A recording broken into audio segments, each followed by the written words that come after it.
No doubt కొత్త party ఏర్పాటు దిశగా కవిత అడుగులు వేస్తున్నారు. కుదిరితే ఈ ఏడాదిలోనే న్యూ పార్టీ అనౌన్స్మెంట్ ఉన్నా ఆశ్చర్యపోనవసరం లేదు. అదే జరిగితే ప్రస్తుత సిచ్యువేషన్లో తెలంగాణలో కొత్త పార్టీకి స్పేస్ ఉందా? ఇప్పుడున్న బలమైన పార్టీలని కాదని కొత్త రాజకీయ పార్టీని ప్రజలు ఆదరించే అవకాశాలు ఏ మేరకున్నాయి?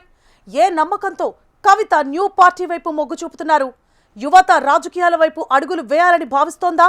కొత్త పార్టీతో కొత్త నాయకత్వం ఎంతవరకు సాధ్యం?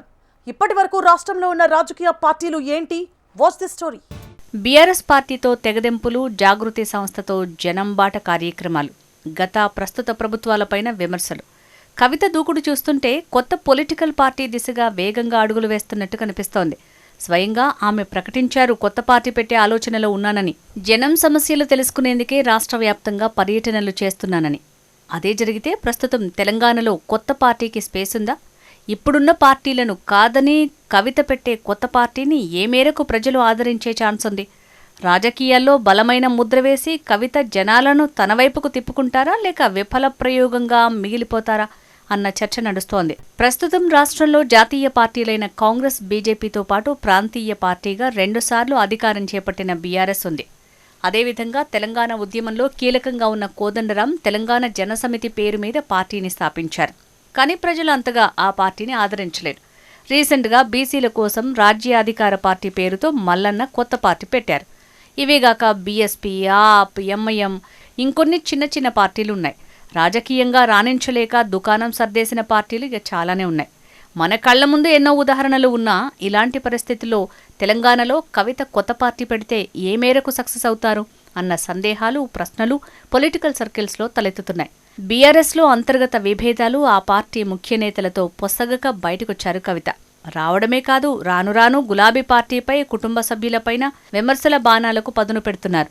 ఇటు రేవంత్ సర్కార్ను నిలదీస్తూనే 10 ఏళ్లు అధికారంలో ఉన్న బీఆర్ఎస్ పాలనలో ప్రజలకు ఎలాంటి మేలు జరగలేదని, మంచి కన్నా అవినీతే ఎక్కువ జరిగిందనే ఆరోపణలు గుప్పిస్తున్నారు. అయితే కవిత కొత్త పార్టీ పెడితే ఆమెతో కలిసొచ్చేదెవరు?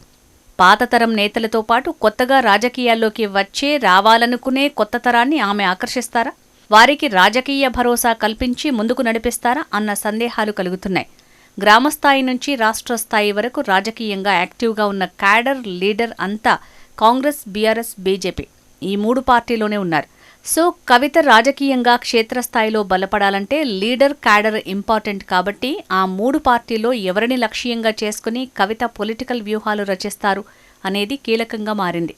అధికార కాంగ్రెస్లోని అసమ్మతి వర్గాన్ని కవిత లక్ష్యంగా పెట్టుకున్నారా, లేక మిత్రపక్షంలో కాస్త స్తబ్దుగా ఉన్న బీజేపీ శ్రేణులను తమ వైపుకు తిప్పుకోవాలని చూస్తారా అన్న ప్రశ్నలు వినిపిస్తున్నాయి.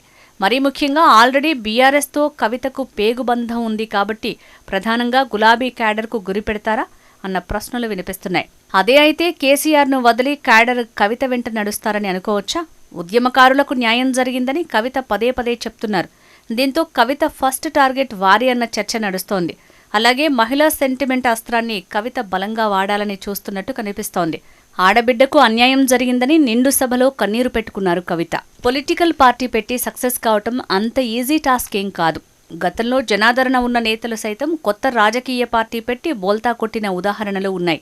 ఆర్థిక బలంతో పాటు అంగబలం, వాక్చాతుర్యం, నమ్మకం కలిగించడం చాలా ముఖ్యం. అయితే ఒక్క నినాదం, ఒక సిద్ధాంతంతో ప్రజల పక్షాన, ప్రజల కోసం పోరాటం చేసే పార్టీలకు ప్రజలు సందర్భానుసారం స్వాగతం పలుకుతారు. ఇప్పటి వరకు పుట్టుకొచ్చిన రాజకీయ పార్టీలు ఒక్కొక్క పార్టీ ఒక్కొక్క అంశంపై ప్రజల కోసం పోరాటం చేస్తూ రాజకీయాల్లో అడుగులు వేస్తూ వచ్చారు. తెలంగాణలో ప్రాంతీయ పార్టీగా ఉన్న బీఆర్ఎస్ నీళ్లు, నిధులు, నియామకాలు పేరుతో తెలంగాణ ఉద్యమాన్ని నడిపి 2014, 2018 2 సార్లు రాష్ట్రంలో అధికారంలో ఉంది. అలాగే ప్రజల ఆకాంక్షల కోసం ప్రజల మధ్యలో ఉంటూ ప్రభుత్వాలను ప్రశ్నిస్తూ ప్రజల కోసం పనిచేస్తే ఆశీర్వదిస్తారని అంటున్నారు రాజకీయ విశ్లేషకులు. ఏ పార్టీలో అయినా పొలిటికల్ పార్టీకి స్పేస్ ఎక్కడా ఉండదు. స్పేస్ క్రియేట్ చేసుకోవాలి. ఆ తర్వాత పొలిటికల్ పార్టీగా ప్రజల్లోకి వెళ్తే ప్రజలు ఆ పార్టీకి ఆశీర్వాదం ఇచ్చే అవకాశం ఉంటుంది.